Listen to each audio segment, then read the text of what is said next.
தமிழக காங்கிரஸ் தலைவர் EVKS இளங்கோவனுக்கு நிபந்தனையுடன் கூடிய முன்ஜாமீன் வழங்கி சென்னை உயர்நீதிமன்றம் உத்தரவிட்டுள்ளது. காமராஜர் அறக்கட்டளை அமைப்பில் வேலை பார்த்த முன்னாள் ஊழியர் வளர்மதி கொடுத்திருந்த புகாரை அடுத்து இளங்கோவனுக்கு ஜாமீன் வழங்கப்பட்டுள்ளது. இதுகுறித்த கூடுதல் தகவல்களை தருகிறார் எமது தலைமை செய்தியாளர் ரமேஷ். இளங்கோவனுக்கு உயர்நீதிமன்றம் விதித்துள்ள நிபந்தனை என்ன? அதாவது இந்த வழக்கை பொறுத்தளவு கடந்த வாரம் சென்னை வந்த நரேந்திர மோடியை தமிழக முதலமைச்சர் ஜெயலலிதா சந்தித்தது குறித்தான ஒரு கருத்தை இளங்கோவன் தெரிவித்திருந்தார். இது பெரும் சர்ச்சையை ஏற்படுத்தியது. இது தொடர்பாக அவருக்கு எதிராக இளங்கோவனுக்கு எதிராக தமிழகம் முழுவதும் அதிமுகவினர் போராட்டம் நடத்தி வந்தனர்.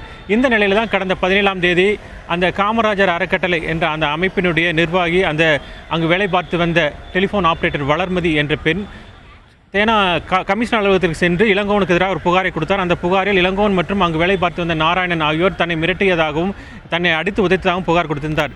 இந்த வழக்கு குறித்து தான் அவர் முன்ஜாமீன் கேட்டு சென்னை உயர்நீதிமன்றத்தில் மனு தாக்கல் செய்திருந்தார். இந்த முன்ஜாமீன் மனு கடந்த வெள்ளிக்கிழமை நீதிபதி வைத்தியநாதன் முன்பு விசாரணைக்கு வந்தபோது அவர் இடைக்கால உத்தரவு எதுவும் பிறப்பிக்கவில்லை. இந்த நிலையில் தான் இந்த வழக்கு இன்று மீண்டும் விசாரணைக்கு வந்தது. அப்போது இளங்கோவன் சார்பில் ஆஜரான மூத்த வழக்கறிஞர் PN பிரகாஷ் இது கிட்டத்தட்ட அந்த பெண் வளர்மதி நீக்கப்பட்டு அந்த அறக்கட்டளையிலிருந்து நீக்கப்பட்டு கிட்டத்தட்ட 7 மாதங்கள் ஆகிவிட்டது என்றும் அதன் பிறகு இந்த வழக்கை கொடுத்துள்ளார் என்றும் இது ஒரு உள்நோக்கம் கொண்ட வழக்கு என்றும் எனவே அவருக்கு முன்ஜாமீன் வழங்க வேண்டும் என்றும் கேட்டுக்கொண்டார். இதற்கு எதிர்ப்பு தெரிவித்து அரசினுடைய தலைமை குற்றவியல் வழக்கறிஞர் சண்முக வேலாயுதம் இந்த வழக்கு தான் எதிர்ப்பதாகவும் ஏனென்றால் அவருக்கு முன்ஜாமீன் அளிக்கப்பட்டால் அவர் சாட்சிகளை கலைத்து விடுவார் என்றும் தெரிவித்தார். இதேபோல வளர்மதியின் சார்பில் ஆஜராயிருந்த வழக்கறிஞர் ராஜசேகரும் அவருக்கு கொலை மிரட்டல் இருப்பதாகவும் எனவே அவருக்கு இளங்கோவனுக்கு முன்ஜாமீன் அளிக்கக்கூடாது என்றும் எதிர்ப்பு தெரிவித்தார்.